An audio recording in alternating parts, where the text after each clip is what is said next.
Boa noite. Vamos aguardar uns minutinhos para as pessoas chegarem. Vou começar me apresentando. Meu nome é Adriana Sintra, né? Sou psicóloga, psicanalista e na minha trajetória trabalhando com várias ferramentas terapêuticas. Ei, Carol! E hoje eu estou aqui para compartilhar um pouco da minha história e um pouco desse tema que eu acho super interessante, né? Como a vovó já dizia, né? Então a gente vem aí num processo de algumas lives onde a gente viu semana passada a Ordens do Amor, que tá gravado aí para quem não assistiu. Anteriormente a gente teve a oportunidade de assistir um pouco falando sobre as Ordens da Ajuda. E na sequência, eu gostaria de estar trazendo um pouco da minha experiência com as minhas relações, né, hierárquicas e com a questão do amor, a ordem precede o amor, né?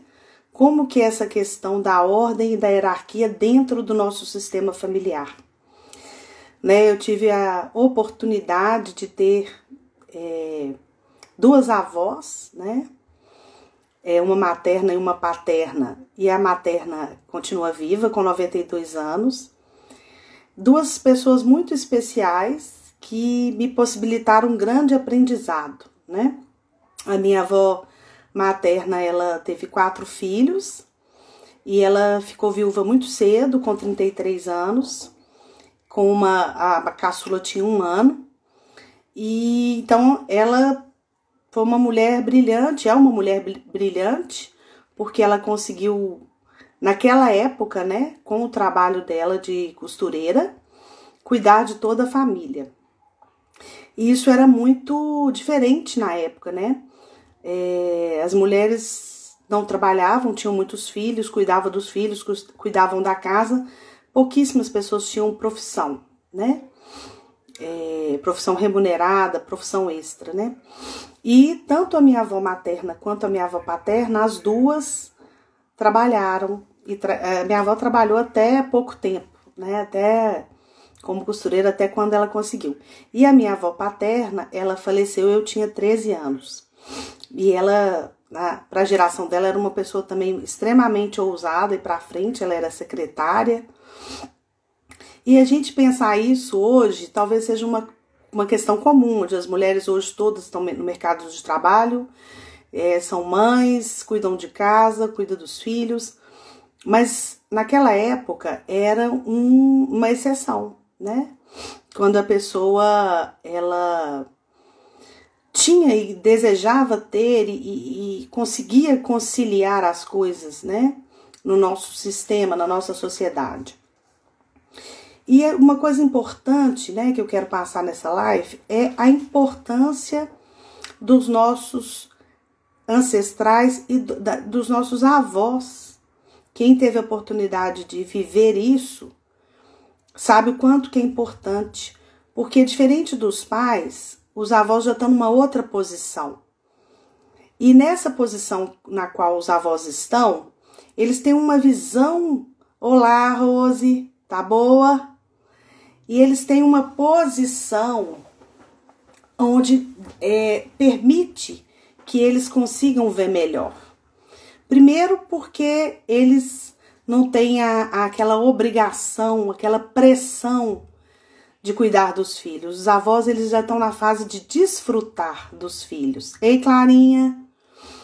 E essa fase é muito gostosa, porque traz um retorno, né? O bebê, ele renova, ele traz vida para casa e é uma oportunidade de ter outro ponto de vista sobre a educação, né?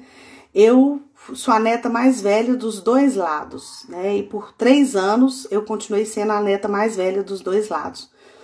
E eu, puxando a minha memória de criança, é muito interessante perceber como que isso faz diferença numa família, né? Quando chega alguém para renovar as energias, como que, até constelando, eu já vi como que o movimento do sistema todo muda, né?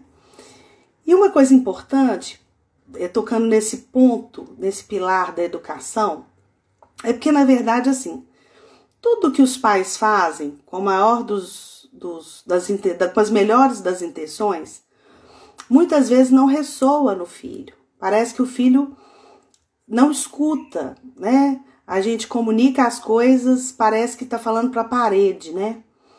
E é difícil mesmo, porque em cada fase da criança e do adolescente, ele está vivendo internamente, o que a gente chama de fantasia interna, um mundo próprio, né? Existe um mundo real e existe um mundo interno. Um mundo externo, não vou falar que não é real, mas o mundo externo e o mundo interno. E esse mundo interno, às vezes, ele está tão turbulento, ele está tão em movimento, que a pessoa não consegue ouvir, não consegue escutar a realidade, não consegue escutar os pais, né? E isso é um desafio para os pais, né? Como que eu, dependendo do meu sistema familiar, da minha rigidez, vou lidar com essa responsabilidade de ter um filho e esse filho não me escutar. Então eu queria compartilhar com vocês uma coisa que, assim, eu trago na minha vida como um todo. Assim, quem me conhece no consultório sabe o quanto que eu uso desse recurso no contexto terapêutico, né? Essa minha avó paterna, Lucy Sintra de Souza, ela era uma pessoa, assim, surreal. Para a época dela, ela era muito diferente. E ela era espírita, ativa. Ela trazia as coisas de uma maneira muito interessante, muito criativa e muito eficaz. Porque assim como Jesus trabalhou o tempo todo em metáfora, em parábolas, essa minha avó paterna era pura metáfora. Então, ela falava pouco e tudo que ela falava, assim, se você ficasse com ela um dia, pelo menos 10 provérbios você ia escutar contextualizado no seu dia. Isso é muito interessante porque eu vou compartilhar uma coisa com vocês. Eu anotei alguns provérbios aqui para falar e tem alguns provérbios de verdade que eu até hoje estou tentando decifrar o que quer dizer, né? E é tão interessante que antes de eu fazer essa live, uns 15 dias atrás, eu liguei para o meu pai, liguei para os meus tios, filhos dela, e falei: gente, me ajuda a lembrar aí a lista dos provérbios da vovó, que eu tô querendo fazer uma live e tal. Eu sei muitos, trabalho com muitos, mas quem sabe vocês me trazem mais informação. E aí foi muito gostoso cada telefonema, porque a gente ficou curtindo e lembrando o tanto que ela era espirituosa, né? Então ela falava assim, sempre, isso eu nova, né? Ela morreu, eu tinha 13 anos, aquilo me dava um alívio e depois me dava uma angústia, né? Tudo que acontecia, ela falava assim, pra tudo tem solução, só não tem pra morte. Na hora que ela falava com aquela voz boa, pra tudo tem solução, eu abria aquele sorriso, só não tem pra morte. Então ela trazia essa angústia. E o mais incrível desse provérbio é que quando eu tinha 11 anos, a minha mãe começou a preparar minha festa de 15 anos, e sonhando, que minha mãe é muito sonhadora, e aí eu cheguei pra vovó, a minha mãe já tá querendo organizar minha festa, para ela fazer uma festa bem grande, bem bonita. Ela minha filha, que ótimo, pena que eu não vou estar lá. Aquilo eu assustei, falei, como assim, vó? 11 eu tô exagerando, tá, gente? Acho que foi com uns 12, mais ou menos, 12 e meio, porque eu me assustou. E ela faleceu, eu tinha 13. Ela falou, não, eu não vou estar lá. E aquilo eu não tive mais nem energia para perguntar por quê. Ela realmente tinha uma conexão espiritual muito grande e realmente ela se preparou, ela foi avisada.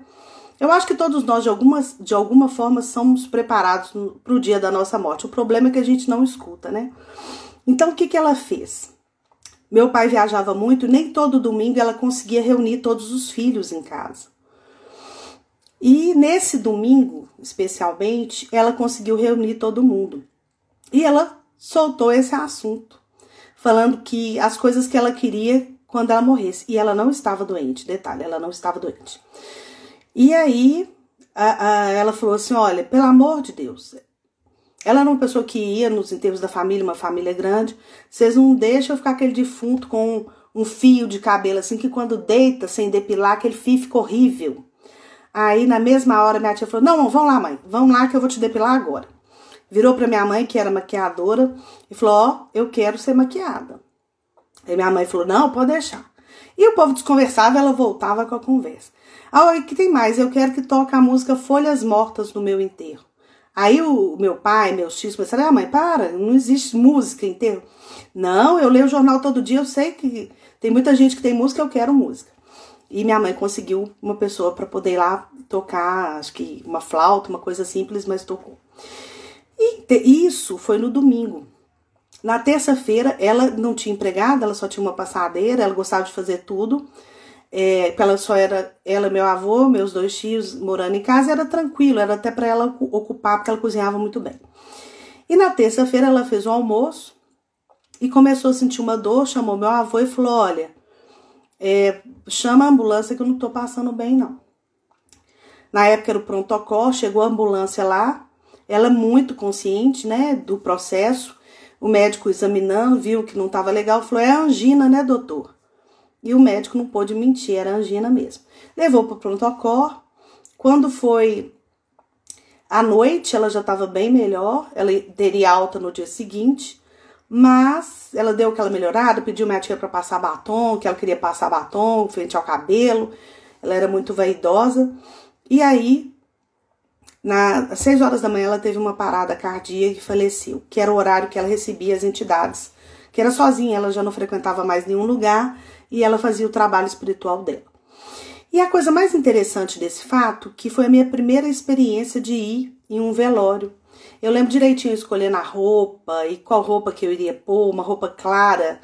Até hoje eu tenho essa memória, essa lembrança. E quando a gente chegou lá, era um evento como a minha avó. Todo mundo conversando, batendo papo. Não, quanto tempo e não sei o que, não sei o que. Não tinha aquele clima pesado.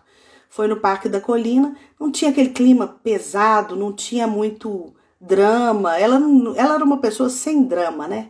Uma pessoa papo reto. E aí, depois que terminou, foi 4 horas da tarde, depois que terminou, reuniu os filhos e os netos e fomos para a casa dela, porque todo mundo queria comer a última comida dela, do dia anterior. Então a gente foi, aumentou, e eu lembro que meu pai comprou 6 cervejas e foi aquele...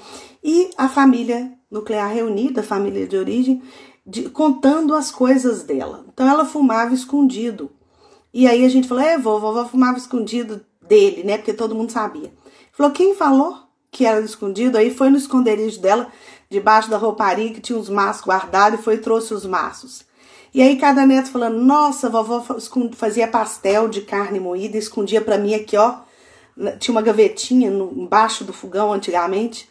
E escondia ali pra mim e todos os netos. Ah, pra mim também, pra mim também. E aí foi muito divertido a gente compartilhar todas as experiências, né? Teve uma época que ela tinha ela adorava café. A vizinha de baixo percebeu que tinha uma coisa errada, né? Na terça-feira à tarde, porque todo dia ela morava na Cidade Jardim, ela atravessava, pegava no CB Merci, pãozinho quentinho. E nesse dia a vizinha não sentiu o cheiro do café da minha avó. E aí ela viu que tinha e contou isso pra gente depois. Então ela tinha uma cafeteira velha, mas ela tinha ganhado, ela amava essa cafeteira, que era que apertava, não sei se vocês lembram, a gente apertava assim, aí saía, ela não era de abrir, né? E saía o café. E ela tinha um jeito para comunicar tudo que estava incomodando, um jeito com muito humor. Então um dia a gente chegou, deixou uma semana essa cafeteira com um barbante, com um bilhete na geladeira, um bilhete na garrafa, com o depoimento da garrafa, que já estava cansada, que isso, o depoimento da garrafa, né? Na verdade era um bilhete para todo mundo da casa participar mais.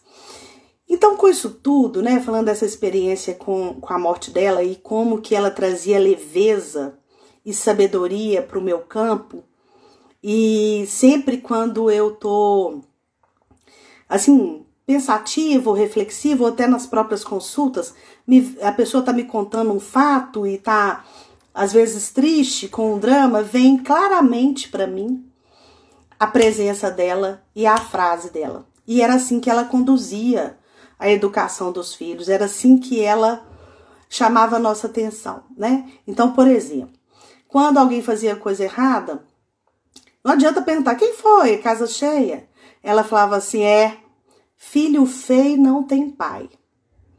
E aí, eu, muito nova, eu ficava, filho feio, por que filho feio não tem pai? A criança a gente pega no literal, né? Até eu compreender que quem faz a coisa errada, não aparece quem fez, né? Uma outra provérbio dela que eu amo é que ela fazia tudo e estava sempre disposta, mas ela também cansava. Aí ela falava assim, quem sua bunda aluga não senta a hora que quer. Então, às vezes, meu avô chamava ela lá do quarto, aí ela falava pra gente da cozinha. E um outro detalhe, a cozinha era das mulheres, né? Era uma cozinha grande, com uma copa, e ela mantinha a porta fechada dos quartos e do corredor. Então, ali a gente reunia, ali os netos também podiam compartilhar, mas como ela teve 3 filhos homens e só 2 mulheres, os homens e meu avô ficavam pra lá, né? E isso trazia muita intimidade, uma coisa muito bacana pra gente. Um outro provérbio, né, que ela falava muito papagaio come milho, periquito leva a fama. E se a gente for contextualizar nos nossos dias atuais, a gente vê muito isso acontecendo, né? Enquanto São Jorge tiver cavalo, ele não anda a pé. Um que foi meu guia no meu gerenciamento financeiro da minha vida, porque eu via os altos e baixos do meu pai, porque era autônomo e tal, e sempre quis ser autônoma, né? Então eu sabia que eu ia ter que aprender a gerenciar mais do que uma pessoa que tem um salário fixo, uma estabilidade, um concurso, né? Minha tia é concursada, enfim. Então ela sempre falava assim, dia de muito, véspera de nenhum. E aquilo sempre ficou ressoando na minha cabeça, né? Na hora que eu tenho um desejo, às vezes, de ter um gasto maior, eu primeiro planejo. Por quê? Dia de muito, véspera de nenhum. Seguro morreu de velho, né? Que realmente a gente precisa de estar remediando as situações para poder ter mais segurança. Essa da morte era muito interessante porque ela falava sempre, para tudo tem solução, só não tem para a morte. E ela tinha um jeito espirituoso quando... por eles já estarem mais velhos, até que ela morreu muito nova, mas enfim, ela não era uma filha mais velha, né? Ela teve vários irmãos mais velhos, então quando ela recebia um telefonema de que alguém morreu, ela desligava, falava antes ele do que eu. E muito engraçada, né? Ela trouxe muita leveza pra gente lidar, porque a única certeza que a gente tem é da morte, e a gente não convive com essa verdade, né? A gente nega, foge, enfim. Diante de alguma perda, que isso impacta a gente muito, porque a gente não tá olhando para isso, né? A gente não tá realmente vivendo no aqui e agora com essa certeza. Uma outra que eu adoro, que dá muita leveza também, praga de urubu magro não pega em cavalo gordo. Outra, quem vai na frente bebe água limpa. Agora tem uma que eu queria compartilhar com vocês, que eu fiquei pensando, e se alguém tiver assim, já tiver escutado ou tiver o entendimento, vamos ver se teve o mesmo entendimento que eu, porque eu acho que esse abre para várias coisas. Defunto que muda de cabeceira é morte certa. Alguém sabe me falar? Se já ouviu esse provérbio? Defunto que muda de cabeceira é morte certa. E aí vocês vão pensando se alguém já... Cada um no seu canto chora seu pranto. Cada um sabe aonde o seu sapato aperta. Eu também não, essa do defunto eu nunca ouvi. Assim, eu nunca ouvi não, eu ouvi através dela, mas eu nunca compreendi totalmente. A única coisa que eu penso é sobre traição, né? Porque o defunto que troca de cabeceira é morte na certa, né? O casamento vai acabar. Essa também eu acho ela surreal, né? Acorda para a vida do defunto, sim. Essa também eu acho diferente. Estou fingindo de morto para comer o coveiro. Então ela tinha coisas que imagina eu criança, né? Eu não conseguia, assim, e aquilo ficava ressoando, ela fazia todo mundo pensar. E ela não ficava chamando atenção, ela não ficava xingando, brigando. Eu lembro, eu falo que eu pensei muito se eu ia contar isso na live, mas eu falei, não, eu vou contar porque é uma experiência para mim tão forte, né? Ela tinha muita presença, né? Então era realmente uma relação hierárquica, de autoridade, com respeito, porque ela não era agressiva, ela era firme, ela era amorosa, mas aquilo funcionava no olhar. Como eram poucas palavras, o clima ficava muito intenso, assim, sabe? E teve uma vez, essa cozinha, igual eu falei que a copa pra mim era muito grande, hoje eu vou lá, acho que a cozinha é pequena, não tinha guardanapo, e eu tava sozinha com a porta fechada na cozinha.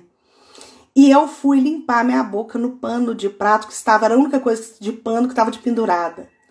Ela abriu a porta, e ela era silenciosa para andar com o chinelinho, ela abriu a porta. Ela me pegou no flagra. E foi tão engraçado, porque assim, eu nunca senti tanta vergonha na minha vida. Se tivesse um buraco, eu enfiava dentro dele. Por quê? Ela não falou, ela só olhou assim para mim e falou, ô minha filha.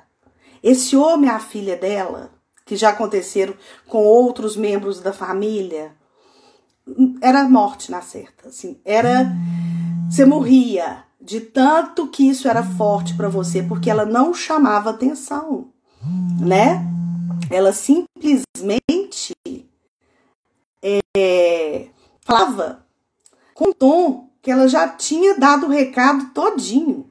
E aí eu vejo hoje, né, atendendo nas relações com amigos, o que as pessoas às vezes doutrinam, querem brigar, querem mostrar, querem explicar para o filho por que aquilo não é bom, e que querendo bem, e a gente estressa, porque na verdade ninguém escuta, né? Eu acho que assim, a pessoa às vezes entra no processo terapêutico com o desejo de escutar, mas leva tempo, né? Eu tenho uma cliente que, depois de 5 anos de terapia, na hora que ela foi despedir, ela falou, nossa, que quadro lindo esse que você trouxe. E aí eu comecei a rir, eu falei, fulana, esse quadro tá aqui antes de você chegar. Tem 5 anos que você vem aqui, agora que você tá vendo esse quadro? Não acredito. Eu falei, pois é, agora que você tá vendo esse quadro.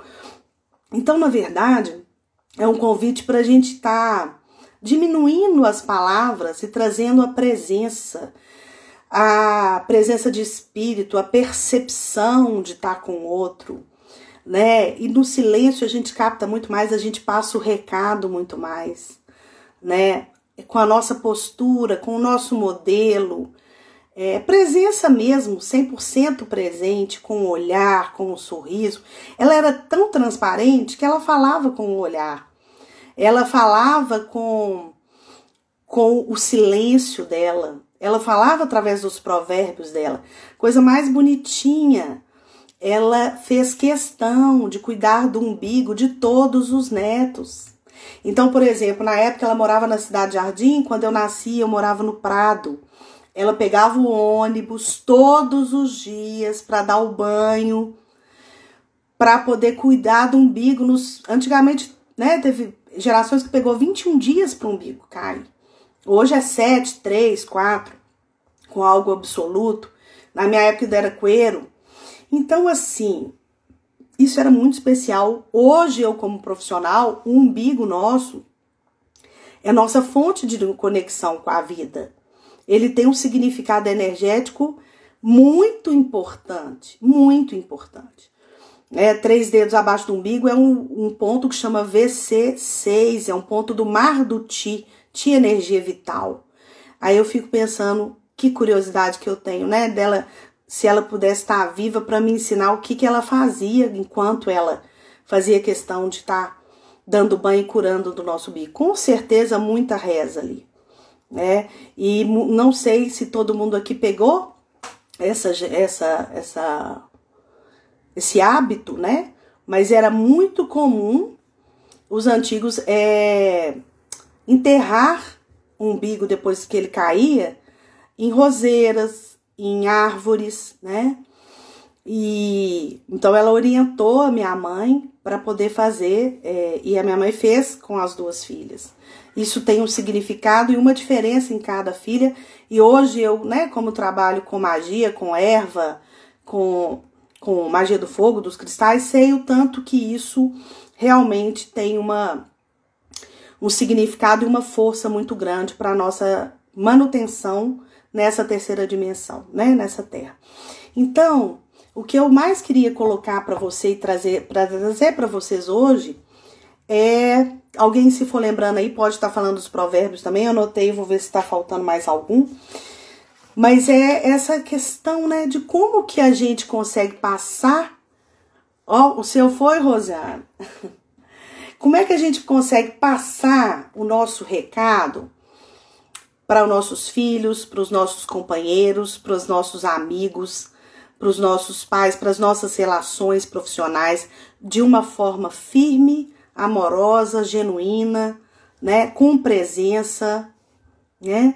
E nisso é interessante porque esse legado, ela passou para os filhos, né? Eu sou neta, mas ela passou para os filhos. Então, tanto meu pai, que é o mais velho, como as minhas tias, principalmente uma específica, são contadores. E essa é ótima também. Quem fala demais dá bom dia ao cavalo. O meu umbigo também foi enterrado numa roseira. Isso é muito lindo. Gente, isso tem uma importância que vocês não têm noção. Eu já fiz trabalhos com conexões espirituais onde eu conectei aonde o meu umbigo estava enterrado, porque eu tive essa informação. Isso faz total diferença na vida da gente. Ei, Fabiana? Então, gente, é um legado, né? Isso é o que a gente chama de legado, né? Que vai passando de geração para geração, né? Eu falo, comentando com o meu pai, falando como que eu hoje tenho 48 anos, ela morreu há 35 anos atrás, como eu tenho uma presença dela na minha vida enquanto formadora do meu caráter, formadora da minha moral, como presença assertiva na minha educação, né? De saber o que fazer na hora certa e saber ter aquele silêncio que fala mais do que qualquer bronca, né? Essa história do meu do pano de prato, né? Eu nunca mais vou esquecer. E aquilo foi uma vergonha que era uma coisa pequena, mas era errado, né? E ela corrigiu de uma forma que reverberou por várias situações, né? Aí, falando do meu pai e da minha tia, hoje, né, eles são maior contadores de piada, eles estão numa rodinha, eles prendem, vai só juntando pessoas, e todo mundo quer a presença deles nas festas, no evento, porque eles chegam com uma presença muito intensa, traz leveza para o campo, traz alegria para o campo, né? Através das piadas, né? Através de provérbios, né? Na época dela era provérbio, mas contadores de piadas muito engraçados. E algumas foram eles que me falaram que já não é da minha avó. Essa minha tia, ela é muito engraçada. Outra qualidade, antes de eu falar desse provérbio, é que nós fomos criados de uma forma... Eu nunca vi meu pai falando mal de ninguém. Nunca vi. Acho que só sem insistir... Ele fala um provérbio, mas ele não fala mal. Ele passa o recado, talvez, de alguma percepção dele. E é um legado muito interessante, né? Não tem fofoca, não tem julgamento, não tem crítica. Acho que é por isso que hoje eu trabalho com constelação e isso para mim é muito fácil de assimilar. Então, essa minha tia, você pergunta para ela, e fulano, como é que tá? E ela é engraçadíssima, e ela fala, tá ótimo, mas se puder, melhor evitar. Então, eu morro de rir dela, né? Outro, quem dá o que tem, quem dá a terra dar o que tem, a pedir vem. Esse equilíbrio, né? Essa daqui eu não sei se eu vou falar, mas eu acho que vai ficar gravado aqui, mas eu acho ela tão importante, tão interessante, que essa meu pai fala muito. Passarinho que come pedra sabe o cu que tem. Então, né, cada um sabe onde o seu sapato aperta. Às vezes você fala assim, não, mas fulano aguenta aquela pessoa tão difícil, aquele marido tão sistemático, e aí ele só solta isso. Então, ele coloca as coisas muito de uma forma presente, mas sutil, né? Ah, essa eu adoro. Essa eu até falei em sessão que eu atendi hoje. Defunto, quando acha quem carrega, manda embalar.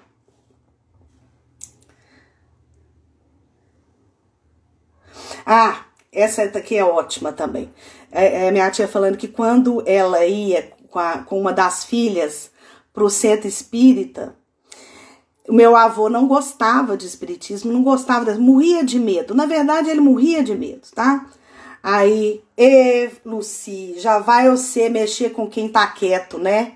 Quer dizer, quando ela ia para reunião espírita, já vai você mexer com quem tá quieto. Quer dizer, ele também, a relação dos dois era muito interessante, porque a gente nunca presenciou nenhuma briga, mas os dois tinham uma interação muito engraçada, porque ela detestava que alguém entrasse na cozinha dela, né? Como eu falei, era mais os netos que ficavam, as noras e tal.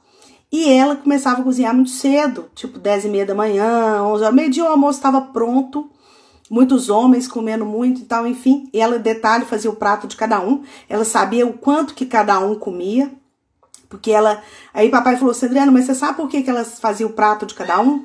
Não era, tipo, mimo, ou... Era um mimo, né? Mas não era por nada, é porque ela detestava desperdício. Então, ela detestava que sobrasse comida. Tanto que eu tenho muita dificuldade, eu não consigo. Às vezes eu tô satisfeita por usar mais, eu como até o final. E aí ela sabia a quantidade que cada um dos filhos comia. Isso era muito legal. Então, meu avô começava a dar 10h40, 11h15. Ele vinha com o chinelinho dele de casa, arrastando. Abria a porta da cozinha para olhar o que ela tinha feito para o almoço. Ia abrindo a panela, aquilo irritava ela. Ele abrindo para olhar o que ela tinha feito. Era muito engraçado. Aí na hora que ela saía, que ele saía, ela não falava nada. Mas era aquele silêncio que a gente já sabia o que a vovó gostava e o que a vovó não gostava. E aí na hora que ele virava as costas, fechava a porta, ela fazia assim. O jeito dela pôr a raiva dela pra fora. E não falava, né? Eu nunca vi ela falando mal de nada dele, xingando. Mas essa expressão ficava muito forte pra gente e era muito engraçado, né?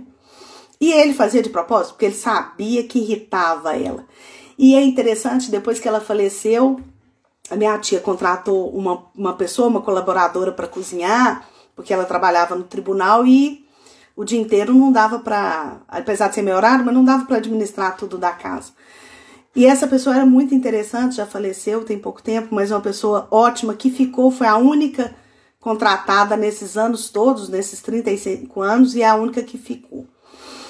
E ela também detestava que abrisse para poder mexer na tampa. A mesma mania da minha avó. Porque o meu avô viveu muito mais tempo, né? Ele acho que viveu mais uns 20 anos depois que se não me engano, uns 20 anos depois que ela faleceu. Então, eu queria estar trazendo essas informações para a gente começar a estar pensando no nosso estado de presença, nas nossas relações, na forma da gente comunicar.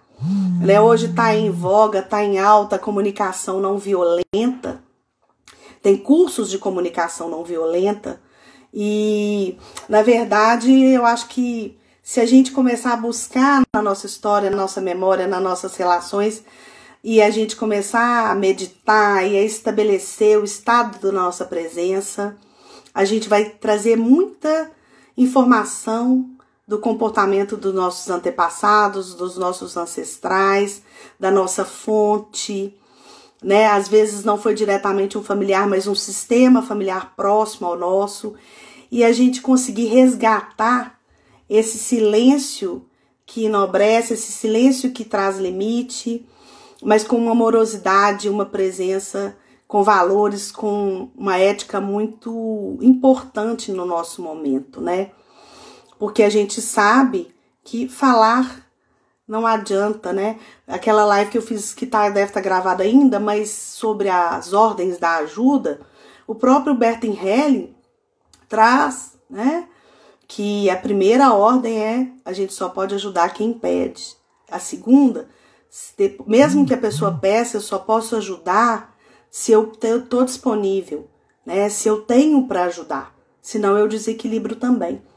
E é um exemplo de vida para mim, as minhas avós, porque elas mantinham um equilíbrio, mantinham uma presença, passaram todo um recado, passaram a história de uma forma muito bacana, né? Um outro ponto importante da minha avó é que era casa de vó, que tinha coisa gostosa, mas mais do que coisa gostosa, ela tinha um armário de jogos. Então, eram muitos jogos e ela amava jogar. Então, assim, tinha ludo, tinha xadrez, tinha todo tipo de jogos que vocês pensarem. Baralho era o preferido dela. Então, quando eu ia para lá, que a minha tia ia me dar aula de reforço, que eu sempre estudei no Santo Antônio, aquela história de recuperação, e aí eu passava, às vezes, parte das férias estudando, parte do final de semana ou final de semana todo estudando, e na hora que aí tinha um ponto que eu já não estava assimilando mais, mas minha tia estava lá firme, passando o recado que ela adorava dar aula, e aí minha avó batia na porta do quarto dela e falou: ô, Sandra, a Adriana tá na hora de comer uma coisa, não pode. Ela ia lá me salvar, né? Mas no fundo, além dela me salvar, porque ela já sabia que eu já não estava aguentando mais mesmo, pela minha carinha, ela queria uma companhia para julgar. E aí a gente ficava nessa copa que era cozinha, jogando até de madrugada, né? Mexe-mexe, 7 e meia, mal-mal, buraco. E ela era muito organizada. E se eu colocasse as cartas meio bagunçadinhas assim na ordem, ela falou: minha filha, arruma isso aí. Então, assim, é muito gostoso, né? Um outro hábito que ela tinha, coleções, e ela ficava à madrugada, às vezes à madrugada mesmo, assim, ela acho que dormia mais tarde, tinha necessidade de muito menos sono, que é a palavra cruzada, né? Então você vê que ela sempre trabalhou muito mental. Aí também, vivendo a palavra cruzada, vem o entendimento também desses provérbios, da história, do contexto, né? Eu não tive oportunidade de viver com ela adulta, mas eu acho que hoje eu teria muitas perguntas para estar fazendo para ela, de onde que ela aprendeu, de onde que ela tirou, né? Hoje, quando eu disparei a nossa chamada de live, uma pessoa comunicou comigo, que hoje não ia poder estar ao vivo, falando assim: Adriana, você sabe que isso é muito comum em Portugal? Portugal as pessoas vivem muito provérbio. E aí eu fui pensar, eu acho que eu tenho essa linhagem também. Meu Sintra não é com S, que tem uma cidade lá em Portugal que chama Sintra, é com C, mas enfim, com certeza isso está no DNA da minha avó e dos antepassados. Com certeza ela adquiriu isso da linhagem dela, para poder ser tão espirituosa, gostar tanto de estudar, né, ser tão intelectualizada, tão perceptiva, tão presente. E a Carol tá falando aqui que meu avô dizia: vamos trabalhar. E o trabalho dele era jogar buraco. O avô ensinou todos os netos a jogar. Gente, se a gente soubesse, é isso que eu falo, que hoje, né, com essa tecnologia que tem vários lados, né, da situação, senão hoje eu não poderia estar aqui compartilhando com tantas pessoas, o quanto que o jogo, pra gente criar vínculos, né, pra gente trocar, pra gente divertir, ele é edificante, né? Ele traz um clima muito gostoso, né? Nessa pandemia eu resgatei um jogo que eu tenho virtual aqui, e aí os amigos do meu marido vêm pra cá, eu falei: ah, não, gente, vamos ficar só tomando cerveja, vamos brincar, vamos fazer outras coisas. E aí, dentro dos jogos virtuais tem o boliche e pode jogar 4 pessoas. Mas tá uma festa, né? Poucas pessoas, né, nessa quarentena. Na verdade, o espaço é grande, tinha 3 amigos e eu fiquei só olhando e curtindo, morrendo de rir. Porque cada hora é um que sabe mais e aí a bola vai pra canaleta. Então, assim, é muito gostoso essa interação dos jogos, né? No carnaval antes de pandemia, eu tive a oportunidade de ir pra praia E com uma turma que eu só conhecia um casal, que eram primos do meu marido. O resto eram amigos e relacionamentos dele. E a gente levou baralho também. O jogo é muito lúdico. E o cara levou uma maletinha de pôquer. E eu sei que meu pai, minha mãe jogavam muito pôquer quando eu era pequenininha, mas eu nunca tive contato com pôquer.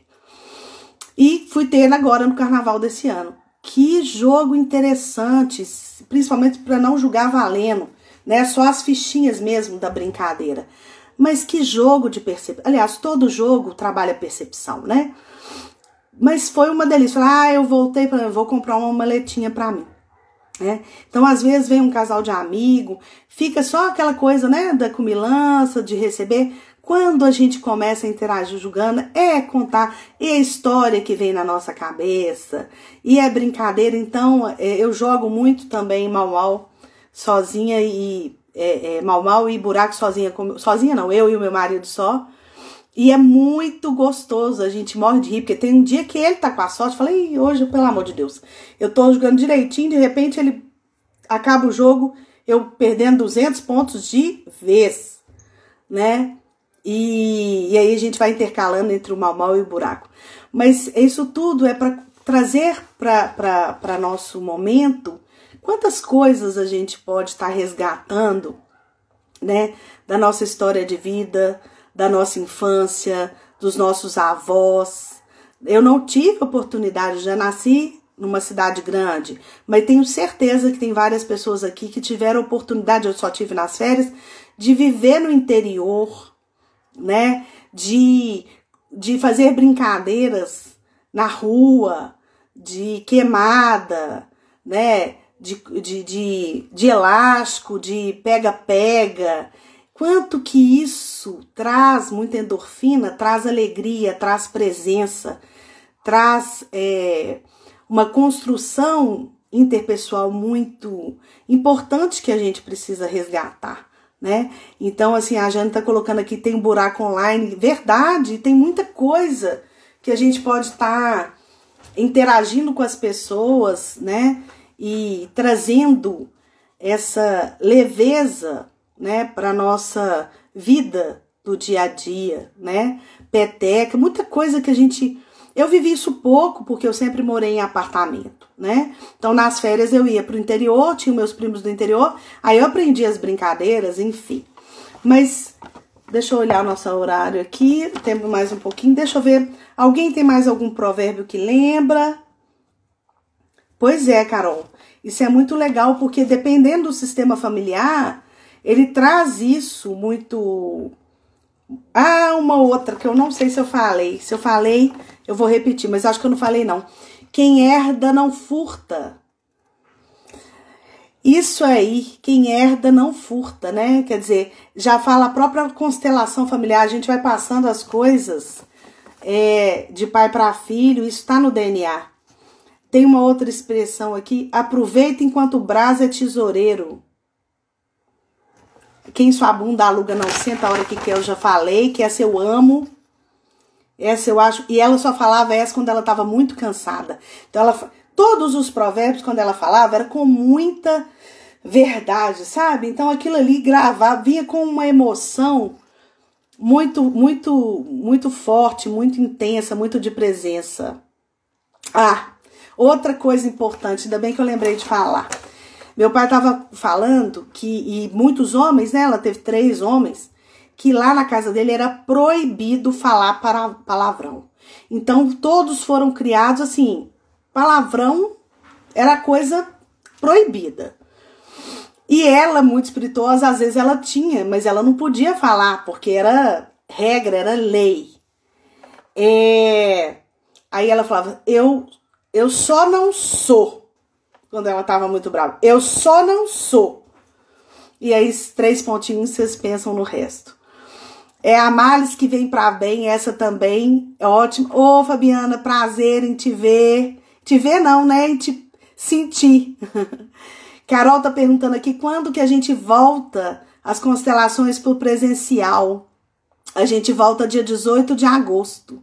Na terça-feira, às 19 horas, nós já vamos ter a nossa constelação. Eu vou estar divulgando, mas com as restrições da pandemia, vão ser os primeiros que comunicarem a presença, ou fazendo inscrição para constelação, ou para representar, comunicando a presença, que vão ser permitidos. Eu vou ter que pôr limite, porque está preparada, apesar do espaço da clínica ser grande, nós vamos ter que ter um cuidado aí um pouco maior. Mas dia 18 de agosto nós já estamos voltando, tá? Outra informação importante é que como a nossa live está sendo terça e terça é a constelação, semana que vem é a última live que eu faço na terça, que vai ser sobre o Ho'oponopono, tá? E aí eu tô pensando aqui, porque eu tô adorando fazer live, qual dia da semana, alguém tem alguma sugestão, se quiser pode dar, que eu mudaria a live de terça para outro dia da semana. Porque aí a gente volta para as constelações no presencial toda terça, tá? Mas vocês vão estar recebendo aí, tanto na rede social e quem tá na minha lista, quem tá conectado comigo no Zap, quem tem meu telefone, senão só pedir para adicionar, né? E acompanhar no Telegram, no Instagram, enfim. Mas é isso, gente, muito bom. Eu tô pensando mesmo na segunda, Carol, porque quarta tem muita gente que gosta de futebol e tá voltando o futebol online, né? E aí quinta o pessoal já tá mais no final da semana, já mais cansado, enfim. Eu tô querendo realmente passar pra segunda. Então, gente, muito prazer de estar fazendo essa live, lembrando da minha história de vida, da minha conexão com a minha força, com a minha fonte, né? Eu vou estar pondo no Telegram um texto que eu vi no grupo da família do meu marido, que eu faço parte, da Raquel de Queiroz, sobre os avós que eu me emocionei. Então, vou estar pedindo a minha sogra e vou estar colocando para vocês. E, enfim, é um prazer muito grande estar aqui. Boa noite, obrigado pela presença de todo mundo. Um beijo e fiquem com Deus.